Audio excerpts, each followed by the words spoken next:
Amazon, Flipkart, Meesho மாதிரியான e-commerce தளங்களில் உங்களுடைய பொருட்களையும் விற்பனை செய்யணுமா?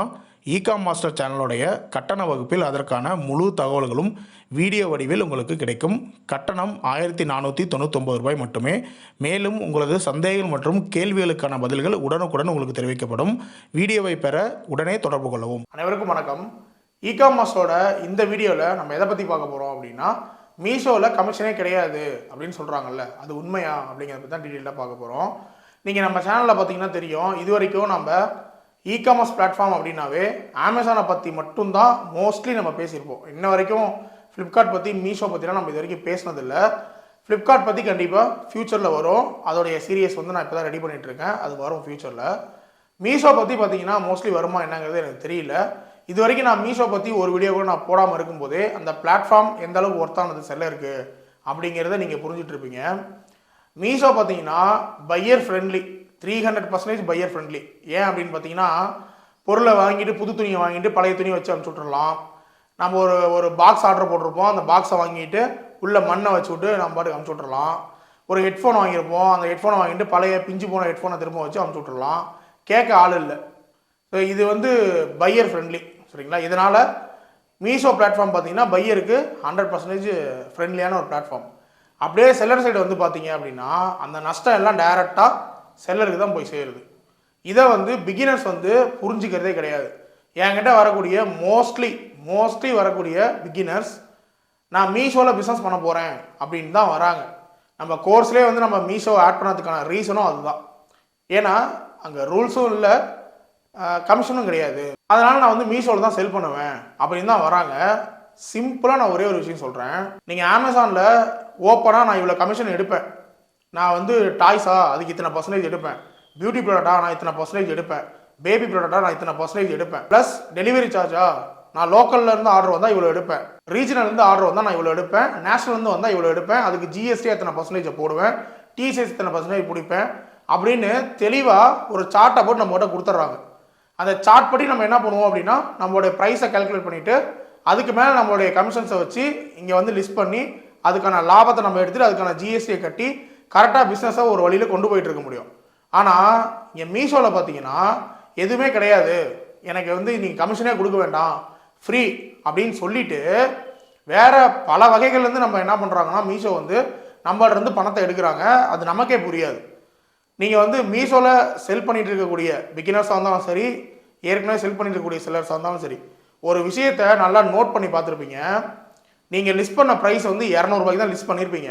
ஆனால் மீஷோடைய பிளாட்ஃபார்மில் அது 350 ரூபா, 400 ரூபா, 500 ரூபான்னு ஷோ ஆகும். நீங்கள் என்னைக்காவது அது யோசிச்சு பார்த்துருக்கீங்களா ஏன் அப்படின்னு? இன்னொன்று, நீங்கள் போய் செக் பண்ணி பார்த்துருக்கீங்களா உங்கள் ப்ராடக்ட்டை? இன்வாய்ஸையும் நீங்கள் சரியாக பார்க்க மாட்டீங்க, இன்வாய்ஸில் எவ்வளோ அமௌண்ட் வருது அப்படின்னு பார்க்க மாட்டீங்க. நீங்கள் போய் செக் பண்ணியும் பார்க்க மாட்டீங்க. ஏன்னா அமேசான், ஃப்ளிப்கார்ட்லாம் பார்த்தீங்கன்னா இன்வென்ட்ரிக்குள்ளே நம்மளுடைய ப்ராடக்டோடைய டைட்டிலை கிளிக் பண்ணாவே அது டைரெக்டாக ஷாப்பிங் பேஜுக்கு போயிடும்.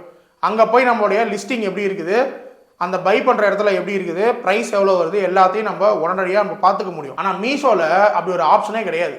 நீங்கள் இன்வென்ட்ரிக்குள்ளே போய் பார்த்தீங்கன்னா உங்களுடைய ப்ராடக்டை இங்கேருந்து மீஷோடைய ஷாப்பிங் வெப்சைட்டில் போய் கண்டுபிடிக்கிறதுக்கு எந்த விதமான ஒரு லிங்க்கும் அங்கே கிடையாது.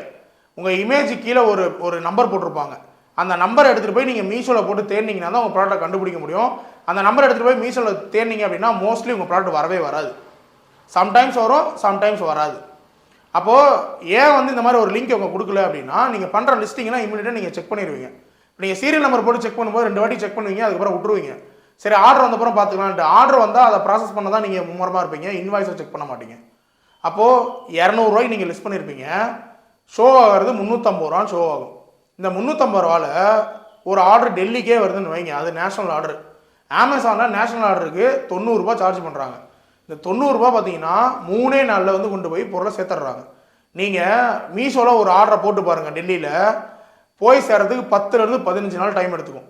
அது ecom எக்ஸ்பிரஸ்னு ஒரு டெலிவரி பார்ட்னர் இருக்கிறாங்க. அவங்க பார்த்தீங்கன்னா சம்மந்தமே இல்லாமல் ஒரு ஹப்பில் 1 வாரம் வச்சுருப்பாங்க உங்கள் பார்சலை. அது அங்கேயே இருக்கும். நீங்கள் 1 வாரம் கழிச்சு செக் பண்ணால் கூட அதே ஹப்பே தான் காட்டும். ஏன் அங்கே அந்த ஹோல்ட் ஆகி இருக்குது அது அப்படின்னா நமக்கு தெரியாது. ஸோ கொண்டு போய் சேர்க்கறது பார்த்தீங்கன்னா 10-15 நாளில் கொண்டு போய் சேர்க்குறாங்க. இதுக்கு எவ்வளோ சார்ஜ் அவங்க பண்ணுவாங்க அப்படின்னு நீங்கள் நினைக்கிறீங்க? ஓகே, அமேசானுக்கு ஈக்குவலாகவே அவங்க சார்ஜ் பண்ணிட்டோம், அதே 90 ரூபாய் அவங்க சார்ஜ் பண்ணான்னு வச்சுக்கலாம். 150 ரூபா நீங்கள் சேர்த்து போட்டுருக்கீங்கல்ல, 90 ரூபா போக மீதி 60 ரூபா எங்கே போகுது? இதுதான் மீஷோடைய கமிஷன். நல்லா புரிஞ்சுக்கோங்க. நீங்கள் எல்லா லிஸ்டிங்கையும் செக் பண்ணி பாருங்கள். நீங்கள் எவ்வளோக்கு போடுறீங்களோ அதை விட டபுள் மடங்கு உங்களுடைய மீஷோவோட ஷாப்பிங் பேஜில் ஷோ ஆகும்.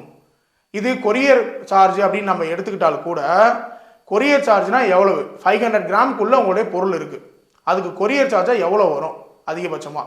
நேஷனல் லெவல்லேருந்து ஒரு ஆர்டர் வந்தால் கூட 90 ரூபா தான். அப்போ நீங்கள் 90 ரூபா தானே போட்டிருக்கணும். 90 ரூபாய்க்கு மேலே 10 ரூபா போட்டால் கூட அந்த காசு எங்கே போகுது? உங்களுக்கு கமிஷனாக தானே போகுது. இதுக்கு முன்னாடி மீஷோ என்ன பண்ணியிருந்தாங்க அப்படின்னா 2% கமிஷன் சொல்லி போட்டிருந்தாங்க. இப்போ நீங்கள் 500 ரூபாய்க்கு லிஸ்ட் பண்ணீங்க அப்படின்னா 2% அதில் கமிஷனாக அவங்க எடுத்துப்பாங்க, மீதி காசை நம்ம கொடுத்துருவாங்க. டெலிவரி காஸ்ட் வந்து கஸ்டமர்லேருந்து வாங்கிப்பாங்க, அதை மட்டும் எக்ஸ்ட்ரா சேர்த்திருப்பாங்க. அதையே நீங்கள் மெயின்டைன் பண்ணலாம்.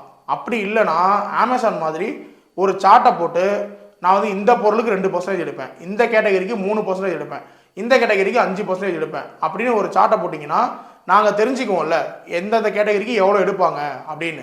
ப்ளஸ் டெலிவரி சார்ஜுக்கு நீங்கள் தேர்ட் பார்ட்டி கொரியர் யூஸ் பண்ணுறீங்க. தேர்ட் பார்ட்டி கொரியர் அந்த கொரியரே பார்த்தீங்கன்னா உங்களால் தான் லாபம் அடைஞ்சிட்டு இருக்கு, உங்களால் தான் ரன் ஆகிட்டு இருக்குது. அப்போது நீங்கள் ஒரு சார்ட் கொடுங்க எங்களுக்கு அப்படின்னு கேட்டிங்கன்னா அவங்க ஈஸியாக கொடுத்துட போகிறாங்க. லோக்கலில் 500 கிராமுக்குனா நான் இவ்வளோ சார்ஜ் பண்ணுவேன். இப்போ ecom எக்ஸ்பிரஸா அவங்கள்ட்ட ஒரு சார்ட்டை கேட்டோம் அப்படின்னா நான் ரீஜனல் ஆர்டர் வந்தால் 500 கிராமுக்கு இவ்வளோ சார்ஜ் பண்ணுவேன் அப்படின்னு கொடுத்துட போகிறாங்க. அதை நீங்கள் வாங்கி உங்கள் வெப்சைட்டில் போட்டிங்க அப்படின்னா வேலை முடிஞ்சிருச்சு. நாங்கள் கேல்குலேட் பண்ணிக்குவோம். நமக்கு வந்து டெலிவரியிலேருந்து ஆர்டர் பிக்கப் எடுத்துகிட்டு போகிறாங்கன்னா இவ்வளோ சார்ஜ் ஆகும், நேஷனல் ஆர்டருக்கு இவ்வளோ சார்ஜ் ஆகும், லோக்கலுக்கு இவ்வளோ சார்ஜ் ஆகும் அப்படின்னு தெரிஞ்சுக்குவோம். ப்ளஸ் இந்த கேட்டகரிக்கு மீஷோடைய கமிஷன் 5% அப்படின்னு தெரிஞ்சுக்குவோம். இதை ரெண்டையும் கணக்கு போட்டு நம்ம என்ன பண்ணுவோம் அப்படின்னா நம்மளுடைய கமிஷனையும் சேர்த்து வச்சு லிஸ்டிங் ப்ரைஸாக போட்டுருவோம். போட்டுட்டு அதுலேருந்து ஜிஎஸ்டி நம்ம கேல்குலேட் பண்ணிப்போம். நீங்கள் எதையுமே சொல்லாமல் 200 சொல்லி நம்ம லிஸ்டிங்கை போட்டுட்டு அந்த 200 ரூபாய்க்கு தான் நம்ம ஜிஎஸ்டி கணக்கு போட்டு வச்சுருப்போம் இல்லையா. நம்மளுடைய ப்ராடக்ட்டுக்கு வந்து 18% ஜிஎஸ்டி அப்படின்னா அந்த 200 ரூபாய்க்கு 18% பண்ணால் 40 ரூபாயோ 30 ரூபாயோ வருதுன்னு வைங்க. நம்ம கேல்குலேட் பண்ணி வச்சுருப்போம். ஆனால் மீஷோ வந்து ஷோ பண்ணுறது வந்து 400 ரூபான்னு ஷோ பண்ணி 400 ரூபாய்க்கு ஜிஎஸ்டி போடுவாங்க. அப்போ அந்த 400 ரூபாய்க்கு ஜிஎஸ்டி போடும்போது நாம் போட்டதை விட ஜிஎஸ்டி டபுளாக போயிடும். அப்போ அந்த காசு எங்கேருந்து போகும்? நிறைய பேர் மீஷோவில் 30 ரூபா 20 ரூபா மார்ஜினாக வச்சு வித்துட்டு இருக்கிறாங்க.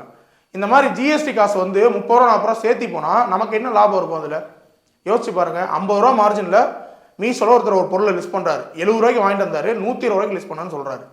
120 ரூபாய்க்கு அவர் ஜிஎஸ்டி கால்குலேட் பண்ணியிருப்பார் 18%. ஆனால் வெப்சைட்டில் ஷோ ஆகும்போது 300 ரூபான்னு ஷோ ஆனிச்சு அப்படின்னா 300 ரூபாய்க்கு 18% போட்டு பார்த்தா இவருடைய 50 ரூபா லாபம் ஃபுல்லாக போயிருமே ஜிஎஸ்டியில். அப்போ நமக்கு என்ன லாபம் இருக்கும்? இதை நீங்கள் யாராவது யோசிச்சு பார்த்துருக்கீங்களா இல்லையா அப்படிங்கிறது எனக்கு தெரியல. ஸோ நீங்கள் பிகினர்ஸ் முக்கியமாக மீஷோவில் பிஸ்னஸ் பண்ணணுன்னு வர்றவங்க நான் சொல்கிறத மைண்டில் வச்சுக்கோங்க. அதுக்கேற்ற மாதிரி ப்ரைஸை ஃபிக்ஸ் பண்ணிக்கோங்க. நீங்கள் மீஷோவில் 0% கமிஷன் அப்படின்னு சொல்கிறது 100% போய் கிடையவே கிடையாது. மீஷோவில் கண்டிப்பாக கமிஷன் இருக்குது. அமேசானில் என்ன பண்ணுறாங்க அப்படின்னா என்ன நான் கமிஷன் பிடிப்பேன் அப்படிங்கிறத ஒரு சார்ட் கொடுத்துட்டேன். நீங்கள் அந்த கமிஷனை சேர்த்து வச்சு லிஸ்டிங் ப்ரைஸ் போட்டுக்கோங்க. அந்த ப்ரைஸுக்கு தான் லிஸ்ட் ஆகும், அந்த ப்ரைஸில் தான் நாங்கள் கமிஷன் எடுப்போம். இப்போ 400 ரூபாய்க்கு போடுறீங்க அப்படின்னா எங்களுடைய கமிஷனை எடுத்துகிட்டு தான் மீதி காசு உங்கள்கிட்ட கொடுப்போம் அப்படின்னு கிளியராக சொல்லிடுறாங்க. மீஷோவில் என்ன சொல்ல வராங்க அப்படின்னா உங்களுக்கு எவ்வளோ கமிஷனோ அதை மட்டும் வச்சு லிஸ்ட் பண்ணுங்கள், எங்கள் கமிஷனை நாங்கள் போட்டு எடுத்துக்கிறோம் அப்படின்னு சொல்கிறாங்க. இந்த 0%க்கு பின்னாடி இப்படி ஒரு வேலை உள்கூத்து இருக்குது. அது நம்ம யாருக்குமே தெரியாது. இது தெரியாமல் நம்ம என்ன பண்ணிட்டு இருக்கிறோம் அப்படின்னா மீஷோவில் வந்து கமிஷன் கிடையாது, நான் அங்கே போய் செல் பண்ண போகிறேன், எனக்கு வந்து போட்ட காசு உடனே வந்துட போகுது அப்படின்னு. அதே தாங்க அமேசான்லேயும் வருது, அதே தான் ஃப்ளிப்கார்ட்லேயும் வருது. 100 ரூபாய்க்கு நீங்கள் பொருளை வாங்கியிருக்கிறீங்க, 100 ரூபா உங்களுடைய லாபம், 200 ரூபான்னு மீஷோவில் லிஸ்ட் பண்ணிடுறீங்க. ஆனால் அவங்க ஷோ பண்ணுறது 400 ரூபாய்க்கு தானே பண்ணுவாங்க. அமேசான்லேயும் ஃப்ளிப்கார்ட்லையும் நீங்கள் என்ன பண்ணுவீங்க? அந்த 200 ரூபாய்க்கு மேலே அவங்களுடைய கமிஷன் டெலிவரி சார்ஜ் எவ்வளோன்னு பார்ப்பீங்க. அது ஒரு 180 ரூபா வரும், 380 ரூபான்னு லிஸ்ட் பண்ணுவீங்க. இங்கே 200 ரூபான்னு லிஸ்ட் பண்ணுவீங்க, அங்கே 380 ரூபான்னு லிஸ்ட் பண்ணுவீங்க. ஷோ ஆகும்போது இங்கே 400 ரூபான்னு ஷோ ஆகும், அங்கே 380 ரூபான்னு ஷோ ஆகும். ரெண்டுமே ஒன்று தான். அப்போது மீஷோவில் 0% கமிஷன் அப்படிங்கிறது 100% உண்மை கிடையாது. அவங்க கன்ஃபார்மாக எக்ஸ்ட்ரா கமிஷன் வைக்கிறாங்க. நீங்கள் என்ன பண்ணணும் அப்படின்னா அவங்க எவ்வளோ வைக்கிறாங்க ஒரு லிஸ்டிங் போட்டு பாருங்கள். இப்படி தான் ஒருத்தர் ஒரு லிஸ்டிங் போட்டார். போட்டு ஒரு டிஷர்ட் வந்து ஒரு 5 வேரியண்ட் அவர் வச்சுருக்காரு. ஒரு டிஷர்ட்டை வந்து லிஸ்ட் பண்ணிட்டாரு. லிஸ்ட் பண்ணதுக்கு அவருக்கு 160 ரூபா சம்திங் என்ன பண்ணிட்டாங்கன்னா எக்ஸஸாக போட்டுருக்காங்க. இவர் அடுத்த டிஷர்ட் போடும்போது என்ன பண்ணிட்டாரு அப்படின்னா அந்த 160 ரூபாயை கால்குலேட் பண்ணி ஓகே 160 ரூபா எக்ஸ்ட்ரா போடுறாங்க, நம்மளோட லாபத்தை வந்து ஒரு 30 ரூபா குறைச்சிக்கலாம் அப்படின்னு அதுக்கேற்ற மாதிரி போட்டு லிஸ்டிங் போட்டால் அந்த லிஸ்டிங்க்கு 200 ரூபா சேர்த்து போட்டாங்க. ஒரே டிஷர்ட்டு தான், ஒரே டிஷர்ட்டு வேற ஒரு லிஸ்டிங்காக கிரியேட் பண்ணுறாரு. அதுக்கு 160, இதுக்கு 200. அப்போ இதில் கூட ஒரு ஃபிக்ஸட் காஸ்ட்டு கிடையாது. இப்போ டிஷர்ட்டா இந்த லொக்கேஷனா அது ஒரு 30 ரூபா நம்ம சேர்த்தி போடுவோம், 50 ரூபா சேர்த்தி போடுவோம் அப்படின்னு இதில் கூட ஒரு ஃபிக்ஸட் கிடையாது. ஒரு லிஸ்டிங்க்கு 200, ஒரு லிஸ்டிங்க்கு 100, ஒரு லிஸ்டிங்க்கு 300. இப்போ ரீசெண்டாக நம்ம திருப்பூரில் பார்த்தீங்கன்னா ஒருத்தர் டிஷர்ட் மேனுஃபேக்சர் இருக்கிறாரு, நம்மளுடைய சப்ஸ்கிரைபர் பிஸ்னஸ் பண்ணிட்டு இருக்காரு. அவர் 450 ரூபாய் சம்திங் ஏதோ ஒரு இதுக்கு வந்து லிஸ்டிங் போட்டிருக்காரு. அவருக்கு பில்லு ஜென்ரேட் ஆனது 2000 ரூபாய்க்கு ஆயிருக்கு. நான் அந்த பில்லு கூட முடிஞ்சால் உங்களுக்கு காட்டுறேன், ஸ்க்ரீனில் பாருங்கள். அதில் என்ன போட்டிருக்காங்க அப்படின்னா அதர் சார்ஜஸ்ன்னு சொல்லி போட்டு ஒரு 1400 or 500 சம்திங் போட்டிருக்கிறாங்க. இப்போது கஸ்டமர் வந்து ஆர்டர் பண்ணிட்டாங்க, கஸ்டமருக்கு ஒரு இன்வாய்ஸ் நீங்கள் ஜென்ரேட் பண்ணிட்டீங்க, 2000 ரூபாயோ என்னமோ நீங்கள் இன்வாய்ஸை ஜென்ரேட் பண்ணிடுறீங்க. நான் போட்ட ப்ரைஸ் 400 ரூபாய் தான். அந்த 400 ரூபாய்க்கு தான் நான் 5% ஜிஎஸ்டி கால்குலேட் பண்ணி வச்சுருப்பேன்.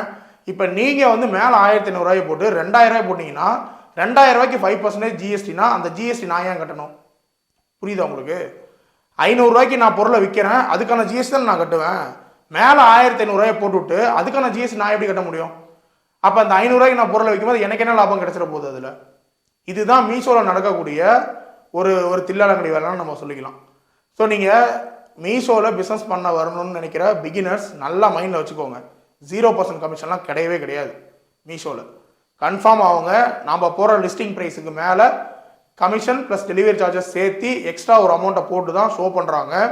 அந்த அமௌண்ட்டும் ஃபிக்ஸடு கிடையாது. ஸோ நீங்கள் மோஸ்ட்லி வந்து மீஷோவில் லிஸ்ட் பண்ணுறதுக்கு முன்னாடி ஒரு டம்மியாக ஒரு லிஸ்டிங்கை போட்டு பாருங்கள், எவ்வளோ ப்ரைஸ் எக்ஸ்ட்ரா போடுறாங்க அப்படின்னு பாருங்கள். அதுக்கேற்ற மாதிரி நீங்கள் என்ன பண்ணணும் அப்படின்னா ப்ரைஸை அட்ஜஸ்ட்மெண்ட் பண்ணி ஜிஎஸ்டிலாம் முன்கூட்டியே கால்குலேட் பண்ணிக்கிட்டு அதுக்கப்புறமா மீஷோவில் லிஸ்ட் பண்ணுங்கள். மோஸ்ட்லி நீங்கள் மீஷோவுக்கு போகாமல் இருக்கிறதே நல்லது. நான் வந்து என்னுடைய சப்ஸ்கிரைபர்ஸ் என்னுடைய கோர்ஸ் இருக்கிறவங்களுக்குலாம் யாருக்கும் மீஷோ ப்ரிஃபரே பண்ண மாட்டேன். ஃபஸ்ட்டு அமேசானில் ட்ரை பண்ணுங்கள், அதுக்கப்புறம் ஃப்ளிப்கார்ட் பண்ணுங்கள், அதுக்கப்புறம் மீஷோவும் பண்ணுங்கள் அப்படின்னு தான் நான் சொல்லுவேன். மேபி வந்து ஃப்யூச்சரில் மீஷோ வைக்கிற ரெக்வஸ்ட்டாக கூட இது நம்ம சொல்லலாம். ஃப்யூச்சரில் ஒரு ஃபிக்ஸடாக ஒரு சார்ட்டை போட்டு எங்ககிட்ட கொடுத்துருங்க, இவ்வளோ தான் நான் ரெஃபரல் கமிஷன் எடுப்பேன், இவ்வளோ தான் வந்து நான் வந்து டெலிவரி காஸ்ட்டு எடுப்பேன், இல்லையா இந்த கேட்டகரிக்கு நான் இவ்வளோ எடுப்பேன், இல்லையா ஃபிக்ஸடாக நான் ஒரு 5% எடுக்கிறேன், 10% எடுக்கிறேன். ஏன்னா அமேசான்லாம் 22% எடுக்கிறாங்க சில ப்ராடக்ட்ஸுக்கெலாம். நான் வந்து 10% எடுத்துக்குவேன் கமிஷனாக. நீங்கள் டோட்டல் லிஸ்டிங் ப்ரைஸ் எவ்வளோ அதில் 10% நான் எடுத்துக்குவேன் அப்படின்னு கொடுத்துட்டு நீங்கள் பாட்டுக்கு ஒரு சார்ட்டை எங்கிட்ட கொடுத்துட்டு விட்டீங்க அப்படின்னா நாங்கள் அதுக்கேற்ற மாதிரி ப்ரைஸை கால்குலேட் பண்ணிக்கிறோம், அதுக்கேற்ற மாதிரி நாங்கள் ஜிஎஸ்டி கால்குலேட் பண்ணிக்கிறோம், அதுக்கேற்ற மாதிரி நாங்கள் ப்ராடக்ட் லிஸ்டிங்கும் பண்ணிக்கிறோம். நீங்கள் வந்து 500 ரூபா ப்ராடக்ட்டுக்கு 1500 ரூபாயை சேர்த்தி போட்டு அந்த 1500 ரூபாய்க்கு ஜிஎஸ்டி நான் ஏன் தேவையில்லாமல் கட்டணும்? இதில் ரிட்டர்ன் வந்துச்சு அப்படின்னா ரிட்டர்ன் சார்ஜஸ் வந்து கஸ்டமர்கிட்ட போயிட்டு திரும்ப வந்துச்சு அப்படின்னா குறைஞ்சபட்சம் 120 ரூபாலேருந்து அதிகபட்சம் 300 ரூபா வரைக்கும் எடுக்கிறாங்க.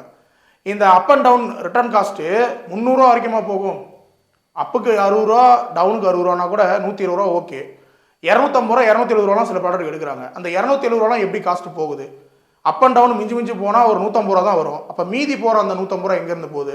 அப்போது சேல் ஆகாத ப்ராடக்ட்டுக்கும் நீங்கள் கமிஷன் எடுக்கிறீங்க அப்படி தானே அர்த்தம். இப்போ அமேசான் வந்து சேல் ஆகக்கூடிய ப்ராடக்ட்டுக்கு கமிஷன் எடுக்கிறாங்க, நீங்கள் சேலே ஆகாத ப்ராடக்ட்டுக்கும் கமிஷன் எடுக்கிறீங்க அப்படின்னு தான் கணக்கு வருது. ஸோ மீஷோவில் பிஸ்னஸ் பண்ணணும்னு நினைக்கக்கூடிய பிகினர்ஸ் இப்போ நான் சொன்ன விஷயத்தெல்லாம் மைண்டில் வச்சுக்கிட்டு பிஸ்னஸ் பண்ணுங்கள். உங்களுக்கு யாருக்காவது இந்த மாதிரி பில்லிங்கில் வெப்சைட்டில் ஷோ ஆகக்கூடிய ப்ரைஸுக்கும் நீங்கள் இன்வென்ட்ரியில் போட்டிருக்க ப்ரைஸுக்கும் வித்தியாசம் இருந்துச்சு அப்படின்னா நீங்கள் கமெண்ட்டில் சொல்லுங்கள், புதுசாக வர்றவங்க மற்றவங்களும் தெரிஞ்சுப்பாங்க. இந்த வீடியோ கண்டிப்பாக உங்களுக்கு யூஸ்ஃபுல்லாக வந்திருக்கும் அப்படின்னு நினைக்கிறேன். அடுத்த வீடியோவில் பார்க்கலாம். நன்றி, வணக்கம்.